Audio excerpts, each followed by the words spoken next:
Hello दोस्तों, नमस्कार। कैसे आप लोग? उम्मीद करते हैं मस्त होंगे, ज़बरदस्त होंगे, तैयारी आपकी बढ़िया चल रही होगी। अब आपके पास लगभग सीटेट की एग्ज़ाम में लगभग 10 दिन बचा है। तो उसमें एक क्वेश्चन बहुत सारे बच्चों के माइंड में आ रहा है, क्या 10 दिन में सीटेट एग्ज़ाम पास किया जा सकता है? तो इसका जवाब है हाँ, बिल्कुल 100%। क्या है? 100%। तो लेकिन केवल 100% कह देने से ही काम नहीं चलेगा। अब ये 100% अगर मैं आपसे कह रहा हूँ, मैं आपको बता रहा हूँ, तो अगले 10 टॉपिक्स में मैं आपको बताऊँगा कि कैसे 10 दिन में एग्ज़ाम को क्लियर किया जा सकता है, वो भी अच्छे मार्क्स से। ठीक है? जवाब मिल गया आपको? बिल्कुल हाँ, 100% इसको किया जा सकता है। लेकिन तरीका क्या होना चाहिए? एक तो आपकी स्ट्रेटजी सही होनी चाहिए, दूसरा आपकी स्मार्ट स्टडी होनी चाहिए और उसके बाद डिसिप्लिन के साथ जब आप प्रिपरेशन करेंगे, तो इस एग्ज़ाम को 100% 10 दिन में क्लियर किया जा सकता है। तो आज मैं इस वीडियो में बताऊँगा कि सीटेट का पूरा 10 डेज़ का मास्टर प्लान आपको बताऊँगा। ठीक, क्या है? 10 डेज़ का मास्टर प्लान आपको बताऊँगा। दूसरा क्या है कि कौन से टॉपिक से सबसे ज़्यादा प्रश्न पूछे जाते हैं, मैं इस पे बातचीत करने वाला हूँ। और कैसे कम समय में ज़्यादा नंबर स्कोर किया जाए, इस पे भी हम बात करेंगे, ठीक है? तो वीडियो को आपको स्किप नहीं करना है, छोड़ के नहीं जाना है, एंड तक आप बने रहिए। आज मैं आपके सारे डाउट्स को क्लियर कर दूँगा। ठीक है? तो अगर आप सीटेट क्वालीफाई करना चाहते हैं, 2026 का एग्ज़ाम क्वालीफाई करना चाहते हैं, तो वीडियो को बिल्कुल लास्ट तक, एंड तक आप ज़रूर देखिएगा, ठीक है ना? तो सीटेट एग्ज़ाम में केवल बैठना ज़रूरी नहीं है, सीटेट एग्ज़ाम को समझना ज़रूरी होता है। तो समझने में इतना तो आप जानते ही होंगे, इसमें कितने क्वेश्चन होते हैं। तो देखिए, इसमें 150 क्वेश्चन होते हैं, कितने? 150 होते हैं। इसमें कोई नेगेटिव मार्किंग नहीं होती है, नेगेटिव मार्किंग नहीं होती है। ये चीज़ आप समझ गए हैं।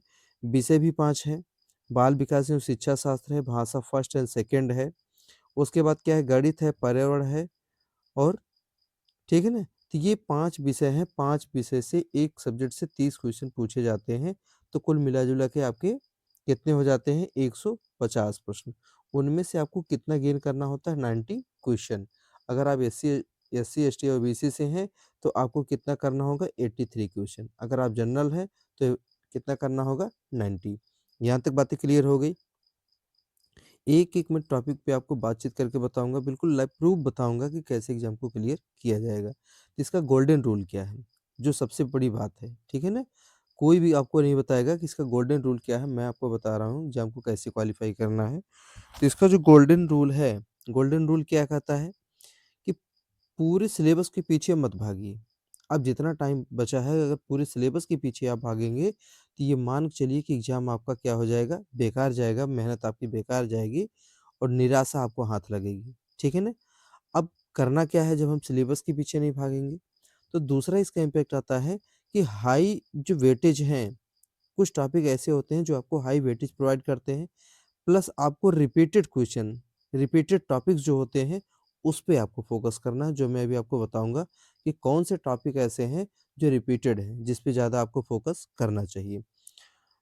तो चलिए हम स्टार्ट करते हैं, शुरू करते हैं 10 डेज़ का आपका मास्टर प्लान, ठीक है ना? Study plan. तो सबसे पहले हम स्टार्ट करते हैं, क्लियर हो गया कि 10 दिनों में एग्ज़ाम को क्लियर किया जा सकता है। कैसे किया जा सकता है? तो चलिए हम देखते हैं डे 1 का कांसेप्ट, ठीक है ना? अब इसमें जब आप देखेंगे डे 1 टू 3 यानी 1 से 3 दिनों में आपको क्या करना है? आप पेन ले लीजिए, कॉपी ले लीजिए, उसको बैठ जाइए, कहीं पे अच्छे से नोट कर लीजिए। बिल्कुल रिपीटेड कांसेप्ट कहाँ से आते हैं और कैसे उनसे क्वेश्चन बनते हैं और कैसे आप एग्ज़ाम को क्वालीफाई करेंगे, ठीक है ना? तो इसमें क्या मिलेगा आपको? तो सबसे पहले क्या है? क्या मिल रहा है आपको? क्या पढ़ें, ठीक है ना? क्या पढ़ें? तो क्या पढ़ें में जो आपको आंसर मिलेगा, तो पहले आपकी बाल विकास की जैसे अवस्थाएँ हो गई, ठीक है ना? बाल विकास की अवस्थाएँ, सीडीपी पढ़ना है और इससे लगभग हर साल 25 से 28 प्रश्न रिपीटेड कांसेप्ट से आते हैं। किससे? सीडीपी से, चाइल्ड डेवलपमेंट से। तो क्या पढ़े का जब आंसर आप लेंगे, तो पहले आपको पढ़ना है बाल विकास की अवस्थाएँ। इसकी कंप्लीट वीडियो मैंने अपने चैनल पे अपलोड किया है, वहाँ आप देख सकते हैं। पियाजी पे मैंने अपलोड किया है, वाइगोत्स्की पे मैंने किया है और कोहलबर्ग पे मैंने किया है। आप यहाँ से कंप्लीट प्रिपरेशन आप कर सकते हैं। अगला जो मोस्ट इम्पोर्टेंट, समावेशी शिक्षा, ठीक है ना? इससे लगभग 2 से 3 क्वेश्चन कभी-कभी पूछ लिया जाता है, इतना इम्पोर्टेंट टॉपिक है। एनईपी पे वीडियो है अवेलेबल है, 2020 पे और सीसीई पे भी अवेलेबल है, आप देख सकते हैं। तो पढ़ना क्या-क्या है आपको? एक बार फिर देख लीजिए। बाल विकास की अवस्थाएँ, पियाजे, वाइगोत्स्की और कोहल वर्ग, समावेशी शिक्षा, एनईपी 2020 और सीसीई और अधिगम के सिद्धांत, जो लर्निंग प्रिंसिपल हैं, उसको भी क्या करना है आपको बार-बार रिपीट करना है, ठीक है? अब उसके बाद हम किस पे बात करेंगे, करना क्या है? पर डे का आप देखिए टास्क आप ले लीजिए, आज से अभी से आप टास्क ले लीजिए कि आपको करना क्या है। जैसे 3 से 4 घंटे थ्योरी पढ़िए, कम से कम पर डे 100 आप एमसीक्यू लगाइए। पर डे 100 आप एमसीक्यू लगाइए, वो चाहे आपका पीवाईक्यू हो जाए या मेरे चैनल पे लगभग 90-100 कोई एक-एक वीडियो पढ़े आप उसको भी देख सकते हैं। चलिए, अगला हम चलते हैं, अब हमारा स्टार्ट हो रहा है डे कौन-सा 4 टू 5। अब हम किस डे में पहुँच गए हैं 4 से 5वें दिन में, क्या करना है आपको? क्योंकि 1 से 3 का मैंने बता दिया। पहला क्या है? भाषा फर्स्ट और भाषा सेकंड, ये फ़ोकस एरिया है। व्याकरण कम लेकिन पक्का। देखिए इसमें व्याकरण तो कम आते हैं लेकिन जो भी आएँगे वो बिल्कुल ईज़ी होते हैं, आसानी से हैंडल हो जाते हैं, टैकल हो जाते हैं। तो ये बिल्कुल 100% श्योरिटी होती है इसमें कि आपके मार्क्स कन्फर्म है, पक्के आएँगे। ठीक है ना? तो रीडिंग कम्प्रिहेंशन में क्या है? गद्यांश में, वो तो आप जान ही रहे हैं, उसमें बहुत बार ऐसा भी होता है, इतनी ईज़ी हो पूछ लिए जाते हैं कि उसको देखने भर से ही वो स आसानी से सॉल्व हो जाते हैं, ठीक है? तो कम्प्रिहेंशन थोड़ा-सा तैयार कर लीजिए। शिक्षण विधियाँ, जो टीचिंग मेथड्स हैं, ठीक है? जो टीचिंग मेथड्स हैं, उसको आप थोड़ा-सा देख लीजिए। सीटेड भाषा में सवाल सरल होते हैं। सीटेड भाषा में जितने भी सवाल रखे जाते हैं, वो 100% ईज़ी होते हैं, सरल होते हैं, उसको आसानी से हैंडल किया जा सकता है। लेकिन मैं यहाँ बट कह रहा हूँ, क्यों कह रहा हूँ? कन्फ्यूज़न ऑप्शन से होता है, जो 4 ऑप्शन होते हैं, कन्फ्यूज़न उसमें क्रिएट किया जाता है। अब यहाँ पे क्या है, गोल्डन टिप्स क्या है, जो मैं आपको बता रहा हूँ क्या करना है, पर डे क्या करना है कि 150 एमसीक्यू आप करिए, 1 सेटअप पर डे आप लगाइए। आप उठा लीजिए पीवाईक्यू का, ठीक है? पर डे आप उससे 1 सेट लगाइए। और दूसरा क्या है, यहाँ पे देखिए एकदम 100% हाइलाइटेड पॉइंट मैं आपको बता रहा हूँ कि गलतियों की नोटबुक बनाइए आप। जितना मिस्टेक कर रहे हैं, जितनी गलती कर रहे हैं, उसका क्या बनाएँगे आप? नोटबुक बनाएँगे। तो उससे क्या होगा कि मैंने कितनी गलतियाँ किया है, कितना मैंने उसपे सुधार किया है। लगभग अपने पढ़ाई का लेवल आप बढ़ा दीजिए। आप 5 से 6 घंटे पढ़ रहे हैं, 7 घंटे, 8 घंटे, 10 घंटे जितना भी हो सके, मैक्सिमम हो सके उतना आप इसमें दीजिए। देखिए एग्ज़ाम कैसे क्लियर नहीं होता है। चलिए, तो 4 से 5वें दिन में आपको ये करना है। ठीक है ना? अब उसके बाद अगला, अब आता है डे आपका छठा एंड 7वाँ, ठीक है? 6 एंड 7 डेज़। ये 2 दिन में आप क्या करेंगे? तो आपको पढ़ना है गणित, ईवीएस, साइंस और एसएसटी। अब आप सोचेंगे एक दिन में हम कितना पढ़ लें? जब अब तक आप नहीं पढ़ पाए हैं, तो बस आपको उन्हीं टॉपिक्स को पढ़ना है जो बार-बार रिपीटेड होते हैं, ठीक है ना? तो क्या करना है देखिए गणित में क्या पढ़ेंगे?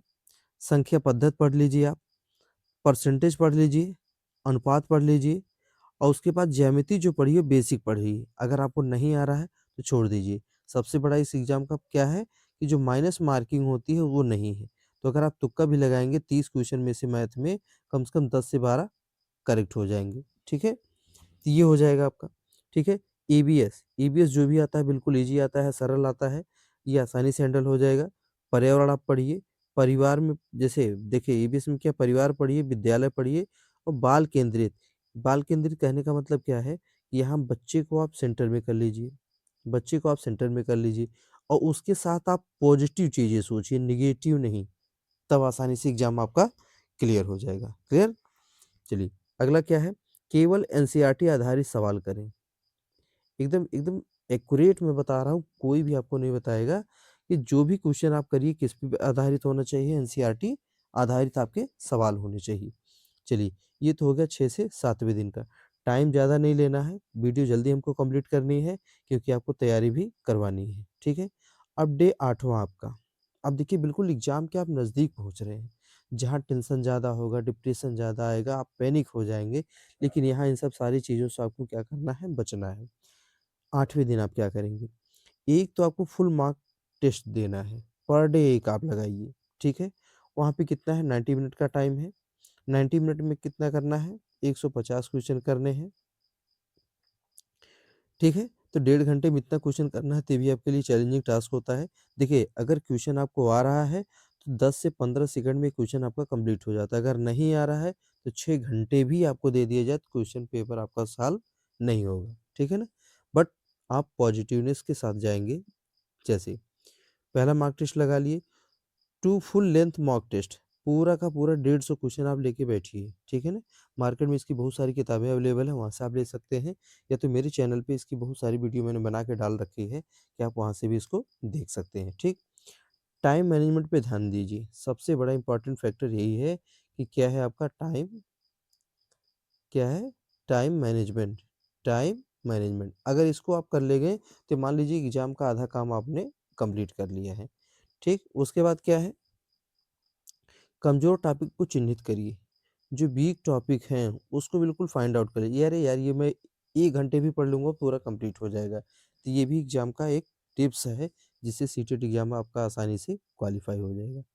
चलिए, डे 8 हो गया, अब डे 9 बिल्कुल आपको नज़दीक है, एकदम 100% सफलता के नज़दीक है, अगर इस स्ट्रेटजी से आपने टॉपिक को कंप्लीट कर लिया है तो, ठीक है ना? तो डे 9 आपको क्या करना है? रिवीजन डे होगा आपका।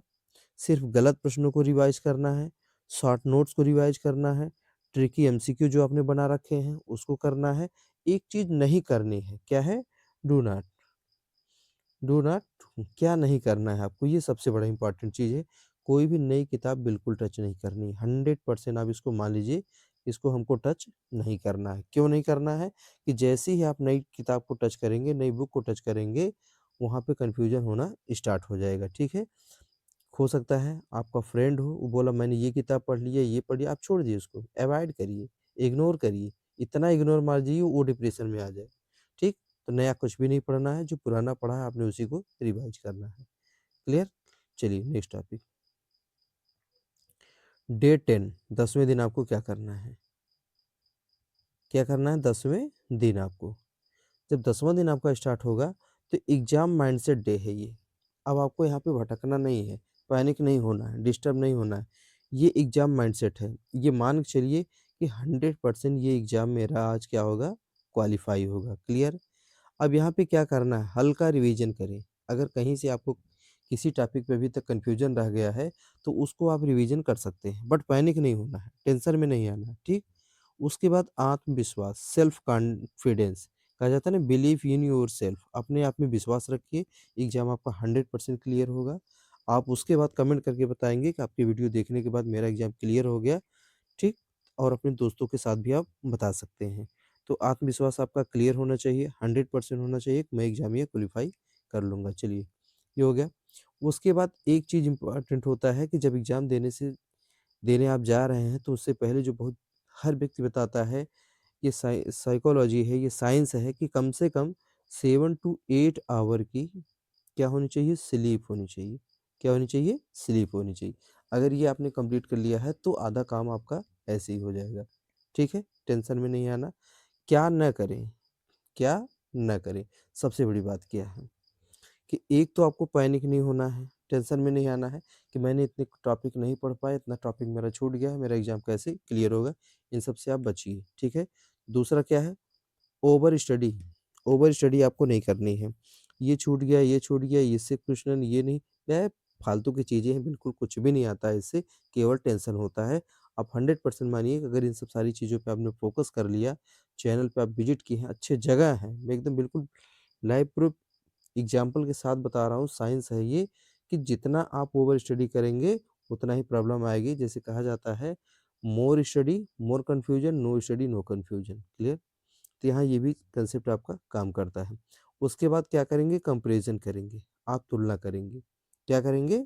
तुलना करेंगे कि मैंने कितना पढ़ा है, क्या मैं कितना कर सकता हूँ। जितना आप अपने आप पे विश्वास रखेंगे, उतना ही एग्ज़ाम आपका आसानी से क्लियर होगा। चलिए, तो यहाँ तक हो गया, ये क्लियर हो गया। अब कुछ मैं आपको क्या बता रहा हूँ, एग्ज़ाम हॉल की स्ट्रेटजी बता रहा हूँ। एग्ज़ाम हॉल की स्ट्रेटजी क्या है कि जो 100% काम करती है, जो आपको इसको देख के ही जाना है, इस पे काम करके ही जाना है, अगर एग्ज़ाम को क्वालीफाई करना है तो, ठीक? पहला क्या है स्ट्रेटजी में, कि पहले आसान प्रश्न करिए। देखिए, जब भी क्वेश्चन पेपर को आप सॉल्व करना स्टार्ट करेंगे, तो उसको 3 बार में करेंगे, 3 सेट में करेंगे, ठीक है ना? तो पहले किस क्वेश्चन को आप सॉल्व करेंगे? आप नोट करिएगा, मेरी बातें आपको याद आएँगी क्लासरूम में कि मुकुल सर ने क्या बताया है, कि पहले आसान प्रश्न करिए, जो बिल्कुल ईज़ी हो, किसको करना है? आसान प्रश्न को, जो बिल्कुल ईज़ी हो। और पेपर को 2 राउंड में करिए या 3 राउंड में, जैसे आप टाइम मैनेजमेंट कर पा रहे हैं, लेकिन एक बार में फाइनल मत करिए, मेरी ये आपसे सलाह है। गेस करने से डरे नहीं, 4 ऑप्शन हैं, कुछ ऑप्शन तो ऐसे होंगे देखने पर से ही हो जाएगा ये नहीं होगा। तो गेस करने से आप कभी मत डरिए, जितना गेस लगाना है आप लगाइए 100%, क्योंकि नेगेटिव मार्किंग इसमें नहीं है, ठीक? सीडीपी और पेडागॉजी पहले करें, सबसे पहले क्या करना है, सीडीपी करना है और उसकी पेडागॉजी करना है, उसके बाद ही किसी पॉइंट्स को आप टच करें। उसके बाद क्या है, 100% रियलिटी चेक, 100% रियलिटी चेक क्या है ये? ये सच्चाई है। क्या सच्चाई है? सीटेट पास करने के लिए कुछ चीज़ें मैं आपको बता रहा हूँ, एकदम प्रूफ के साथ बता रहा हूँ कि सीटेट पास करने के लिए जीनियस होना ज़रूरी नहीं है। आप कितना टैलेंटेड ये मायने नहीं रखता है, ठीक है? आपका आईक्यू लेवल क्या है, आपने कितने घंटे पढ़ाई की है, किस बुक से पढ़ाई किया है, कितना आप सोए, कितना पढ़े, कुछ भी मायने नहीं रखता, 100% मायने नहीं रखता। अब ये आप पूछेंगे कि मुकुल सर मायने क्या रखता है? 100% मैं आपको बता रहा हूँ, एक ही चीज़ मायने रखती है कि वो भी क्या होता है, स्ट्रेटजी फॉलो करना ज़रूरी है। अब ये जो स्ट्रेटजी फॉलो करना ज़रूरी है, लास्ट में मैंने आपको बताया, इसका मेन पर्पज़ क्या है कि जो मैंने 10 डेज़ की, किसकी? 10 डेज़ की जो मैंने स्ट्रेटजी बताई है, अगर उसको आप 100% फॉलो कर लें, तो मैं ये लाई आपको लिख के गारंटी के साथ दे रहा हूँ, आप मेरे चैनल पे कमेंट करके बताएँगे कि मुकुल सर मेरा एग्ज़ाम अब 100% क्लियर हो गया है। ठीक? तो अगर वीडियो आपको अच्छी लगी हो, बातें आपको समझ में आई हो, कन्फ्यूज़न आपका दूर हो गया हो, तो चैनल को आप लाइक करिएगा। अगर पहली बार विज़िट किए हैं तो चैनल को सब्सक्राइब करिएगा और दोस्तों के साथ शेयर करिएगा। तो आज की वीडियो में बस इतना ही। धन्यवाद। आपका दिन शुभ हो।